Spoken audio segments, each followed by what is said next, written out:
Bonjour et bienvenue dans le pays du sourire et du massage. Pourquoi tu me regardes? Parce que je te vois rigoler. Renaud il me regarde et qu'est-ce que tu me fais? Vas-y, à toi.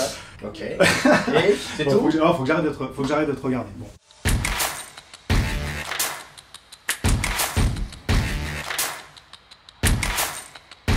Aujourd'hui, avec Pascal, on va vous parler, on va plutôt vous donner des conseils, des choses à ne pas faire quand vous êtes en Thaïlande. Alors, on va pas parler que des généralités et on va pas parler des choses à ne pas faire si vous venez simplement ici en vacances.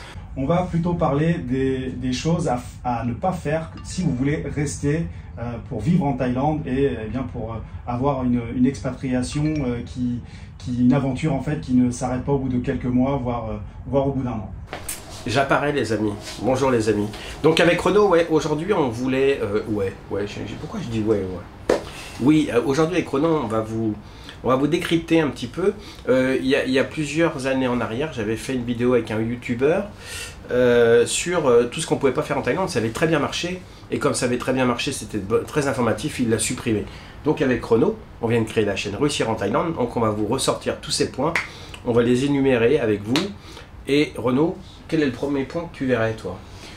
Alors, en fait, moi, le premier point que je vais faire assez court par rapport aux généralités dont je parlais, c'est-à-dire que si vous venez ici en Thaïlande, il y a des choses à savoir comme bien ne pas parler par rapport au roi. Il ne faut pas parler ni de politique ni par rapport au roi. Ça à proscrire. Voilà. Si vous êtes en couple, c'est vrai que faut pas être trop familier, faut pas être trop tactile, on va dire, faut pas s'embrasser dans la rue, etc. C'est des choses qui sont plutôt mal perçues, donc si on vient dans un pays qui a cette culture, autant la respecter. C'est vrai. Après, je pense que ça sert à rien de rentrer dans d'autres détails, à moins que tu en vois d'autres toi, mais on va dire que c'est les deux plus importants, à mon sens, à respecter quand on vient en Thaïlande en tant que touriste. Exactement. Donc on vous remercie d'avoir regardé cette vidéo. On vous souhaite un agréable dimanche. Non, la liste, ça ne va pas s'arrêter là. Alors tout ce que tu viens d'énumérer, c'est vrai que c'est des choses à proscrire. Il faut absolument éviter de parler donc sur la royauté. De toute façon, il ne faut pas oublier qu'ici, on n'est pas chez nous. Hein. Voilà, on n'est pas thaïlandais, donc il faut respecter. À Rome, vit comme les Romains. Donc il faut bien respecter les coutumes locales. Après, qu'est-ce qu'il ne faut pas faire en Thaïlande? Alors, qu'est-ce qu'il ne faut pas faire en Thaïlande? Pour être franc avec vous, il y a toute une liste. Il faut d'abord arriver ici et respecter les règles. Voilà, c'est très important. Ici, il y a des règles, il faut les respecter. Si vous ne souhaitez pas les respecter, il ne faut pas rester. C'est tout simple, vous voyez, ça c'est déjà basique. Ensuite, les choses à ne pas faire. La première qui va me passer dans la tête, et je vais prendre en fait un cas qu'on peut retrouver malheureusement. Par exemple, vous venez ici pour vous expatrier. Ça soit, je vais parler de Bangkok, mais ça peut être la même chose si on va à Phuket, ou n'importe où. On peut être tenté de beaucoup faire la fête, beaucoup trop. Parce que on ne fait jamais la fête. Non, mais c'est vrai que on connaît beaucoup de personnes en fait qui se sont perdues là-dedans parce que elles ont quitté la France. Ici, c'est une autre énergie. Déjà les Thaïlandais et les Thaïlandaises, elles sont très souriantes, elles sont très jolies. Il y en a beaucoup. Donc on peut être tenté en fait de se perdre un petit peu de prendre ce chemin-là où c'est pas que le week-end ici. Ici, on peut faire la fête tout le temps. Renaud, est-ce que tu je te vois venir. Je te vois venir. Est-ce que tu t'es perdu, Renaud? Non, justement. Tu sais qu'il y a une boussole dans l'iPhone. Et je dis toute la vérité. Ouais, je dis toute la vérité ici. Lève la main droite et moi, je lève la main droite et je dis je le jure. Ouais. Non, il y a les pieds croisés. Comme je t'avais dit, quand je suis venu ici même en vacances, j'en ai pas abusé. Et quand je suis revenu ici en février justement pour m'expatrier, j'ai fait en un mois, j'ai peut-être fait 2 soirées. Donc tu vois, pour te dire un petit peu voilà, je suis pas un enfant de cœur, je suis pas un saint. D'accord. Mais voilà, en fait voilà, je pense que les conseils, parce que ici donc c'est pas que le week-end. En fait c'est comme un jour sans fin. C'est-à-dire que vous pouvez très bien sortir le lundi, le mardi, le mercredi, il n'y a pas forcément plus de différence que ça. En fait, les amis, ce qu'on essaye de vous dire, c'est que alors, il y a 2 choses déjà. Alors, il y a des gens qu'on rencontre, que je vois arriver ici en Thaïlande depuis de nombreuses années, et qui arrivent, la fleur au bout du fusil, et ça fait 15 ans qu'ils viennent en Thaïlande en vacances, et là, ils ont décidé de franchir le cap, de venir s'installer. C'est 2 choses différentes. Les vacances et s'installer, c'est 2 choses différentes, 2 comportements différents. En fait, quand vous venez ici pour vous installer, que ce soit pour un visa retraite, un visa étudiant travailler dans une compagnie, monter une compagnie, il y a des choses à respecter. Voilà, il y a des choses à savoir avant d'arriver. Il faut pas les, en fait, il ne faut pas les découvrir sur place, sinon ça va vous coûter très cher. Le visa, le logement, les modes de transport, les contrats de travail, les règles au niveau du travail, les règles au niveau du visa retraite, les règles au niveau du visa étudiant. Renaud, de visa étudiant, tu t'es renseigné avant de le faire? Moi, je me suis renseigné avant de faire le visa étudiant. Donc d'ailleurs, le conseil que je peux donner, parce que justement, quand on prend un visa étudiant et qu'on a déjà un certain âge, eh bien, c'est pas évident de se remettre dans une routine où il faut aller en cours régulièrement, où il faut faire ses devoirs. Est-ce que tu es assidu, toi? Donc, moi, j'ai été assidu. Alors là, on est au mois de septembre. Ouais. Donc, j'ai le mois de septembre qui est off. Ouais. Ça, c'est très bien. J'ai commencé donc au mois de juin. Donc, j'ai fait le mois de juin, le mois de juillet et le mois d'août. Même le mois d'août, tu as du mal à le dire. Et le mois d'août, ce que j'ai fait, et c'est, je pense que ce qu'il ne faut pas faire, donc là c'est un conseil justement de ce qu'il ne faut pas faire, c'est que j'ai décroché. Alors, pendant le mois de juin et de juillet, j'ai dû rater deux journées en juin, 2 journées en juillet. Ça, c'est pas grave, parce qu'on rattrape vite les cours, on suit. Par contre, au mois d'août, j'ai décroché 1 semaine, et puis après je me suis dit, bon, je vais y retourner. Et en fait, j'y suis pas retourné, j'ai complètement décroché. Donc le mois d'août, c'est mort. Donc le mois d'août, c'est mort. T'as fait que 2 mois. J'ai fait que 2 mois, et donc là, quand je vais rattaquer au mois d'octobre, j'ai demandé en fait à l'école, et ça, c'est des choses qui sont tout à fait possibles, de redoubler. Donc j'ai dit, mais c'est très courant en fait. Hein. Donc je leur ai demandé en fait de recommencer le troisième mois, le troisième mois en fait, le mois d'août, qui était le 3e module, ouais, que j'étais complètement largué, donc je vais recommencer celui-là. Donc le conseil en fait, si vous êtes et que vous faites un visa étudiant, le conseil en fait, c'est de pas décrocher, c'est de vraiment vous y tenir, parce que sinon après pour revenir, c'est très difficile. Ça va être compliqué. Alors après, pareil, pour les retraités, alors vous avez 2 options. Soit vous préparez le visa retraite en Europe avant d'arriver en France, soit vous faites le visa retraite en arrivant en Thaïlande. Mais renseignez-vous bien avant. Vous avez toutes les informations sur le site internet de l'ambassade de Thaïlande, et vous avez de nombreuses informations sur d'autres sites sur le web.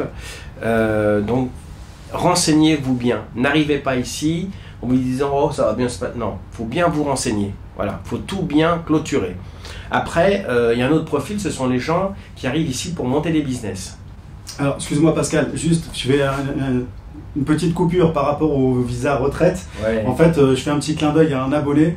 Dans l'interview, en fait, j'explique que je suis étudiant cette année, ouais, et que l'année prochaine, je vais faire une demande de visa retraité. Et en fait, le gars, il avait mis un commentaire, il avait dit première année, visa, oui, étudiant, 2e année, visa retraite. Moi, ouais.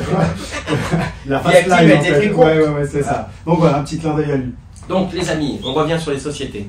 Si vous arrivez en Thaïlande pour monter une société, avant, il faut venir plusieurs fois, développer votre projet, poser carte sur table, chercher cabinet comptable, cabinet d'avocat, se diriger pas obligatoirement vers des Français, hein, se diriger vers des Thaïs aussi. Donc il faut demander à des structures compétentes de vous aiguiller, mais n'arrivez pas de but en blanc. Un projet, ça se réfléchit, ça se pense, et ensuite on vient sur le terrain et on regarde. Et ensuite on passe à la phase venir en Thaïlande pour s'installer. Voilà. Ça, c'est un conseil que je vous donne. Moi, j'ai créé perso ma compagnie il y a 5 ans. J'ai procédé comme ça. Je suis venu pendant de nombreuses années. Je me suis rencardé auprès d'une avocate thaï, d'une comptable thaï. Voilà, je pense que j'ai fait les choses dans les règles. Alors ça a pris du temps, vous voyez, on est en 2023, ma société maintenant, ça fait 5 ans, maintenant je commence à avoir une vitesse de croisière pas désagréable, mais il faut du temps, voilà, comme partout, il faut respecter les étapes. Donc respectez bien les étapes les amis, c'est très important. Ça c'est des conseils, ça vaut de l'or.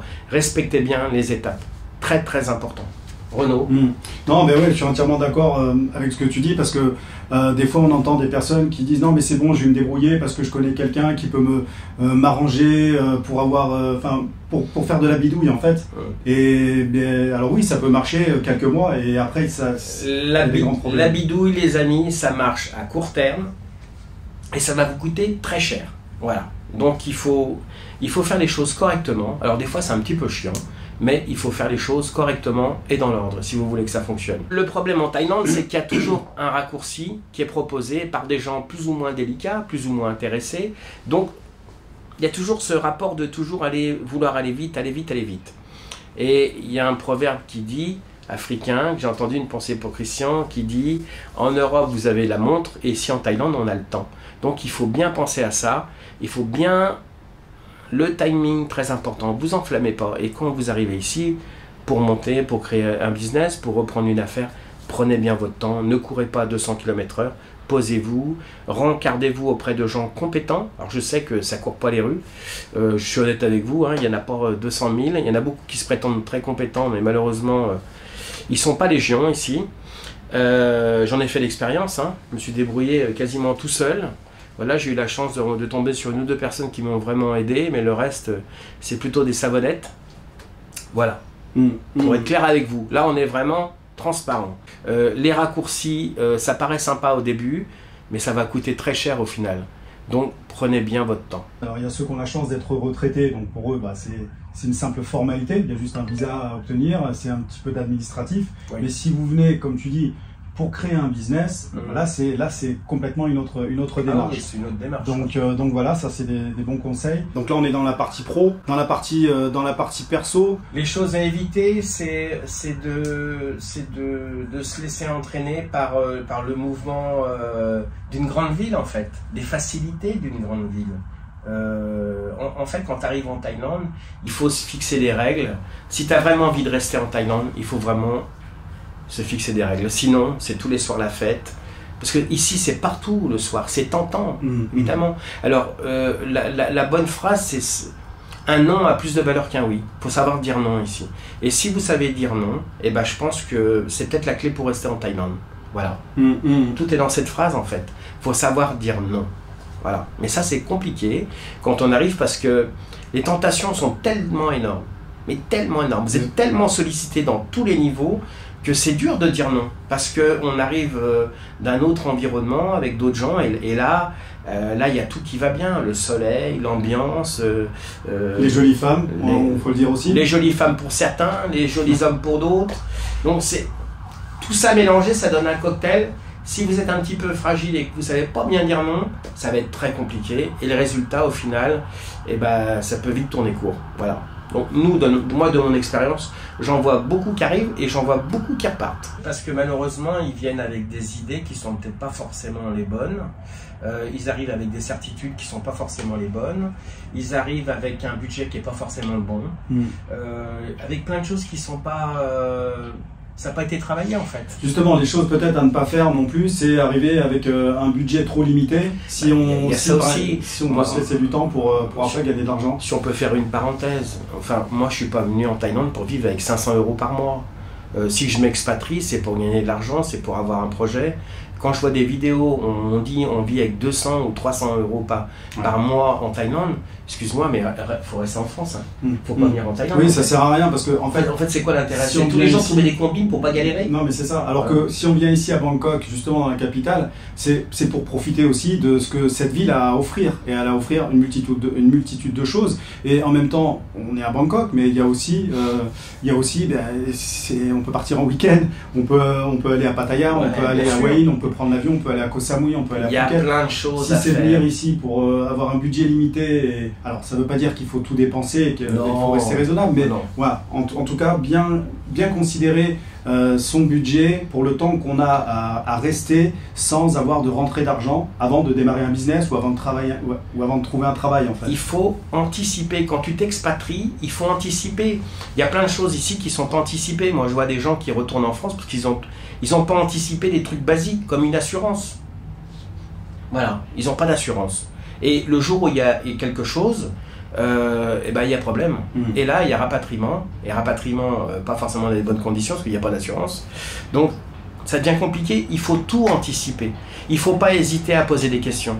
Aucune question n'est bête. Il faut poser toutes les questions. Et c'est ça le truc, la clé aussi. Ça fait partie des clés. Il faut poser des questions. Il ne faut pas hésiter. Sur la santé, le logement, les visas, les permis, etc. Il faut poser toutes ces questions. Parce qu'une fois que vous êtes sur place, c'est trop tard. L'horloge, elle tourne, et votre visa tourne, l'argent tourne, tout tourne. Donc il faut anticiper. Voilà. Bah, je crois que pour résumer, c'est ça, c'est l'anticipation. Oui. Rester dans les règles, respecter les règles. Exactement. Trouver donc le chemin pour pas se perdre dans toutes les dérives qu'on a pu dire. Voilà. Et puis avec Renaud, on sera ravis de vous répondre aussi aux questions dans les commentaires, si vous en avez. Et vous n'hésitez pas, on est disponible. Et voilà. Qu'est-ce que je peux dire de plus? Rien, t'as tout dit, on a tout dit. Voilà. Pour terminer, en fait, c'est l'anticipation, prévoir son budget, avoir un projet et savoir pourquoi on veut s'expatrier. Exactement. Que ce soit pour les bonnes raisons. Et puis après, c'est quand même une super aventure. Et c'est quand même on peut tomber amoureux quand même facilement de la Thaïlande. Mais bien sûr, mais ici, c'est un pays, si tu trouves ta voie, parce que c'est ça, si tu trouves ta voie, il faut arriver qu'une... En fait, comme dans toute expatriation, si tu veux t'expatrier, il faut arriver qu'une plus-value. Si vous avez une plus-value, les amis, vous êtes le bienvenu ici. Il y a tout ce qu'il faut. Vous allez trouver du travail sans problème. Après, c'est vrai qu'il y a un environnement qui est sympa, le climat, la localisation de Bangkok, c'est quand même un hub avec Singapour, les pays asiatiques, Moyen-Orient, etc. C'est très sympa. Moi, je vous encourage à venir, je vous encourage à vous expatrier, mais faites-le dans les règles. Et ça, voilà. Si ça peut vous mettre... n'hésitez pas, et comme je vous l'ai dit tout à l'heure, n'hésitez pas à poser les questions. Il ne faut pas rougir. Voilà. Ok, la prochaine vidéo alors avec le sourire. Bon, on va essayer. Qu'est-ce que t'en penses? C'est bon, la caméra est coupée là? Ciao, ciao. Enfin, surtout pas qu'il vienne. Putain, c'est vraiment la merde ici.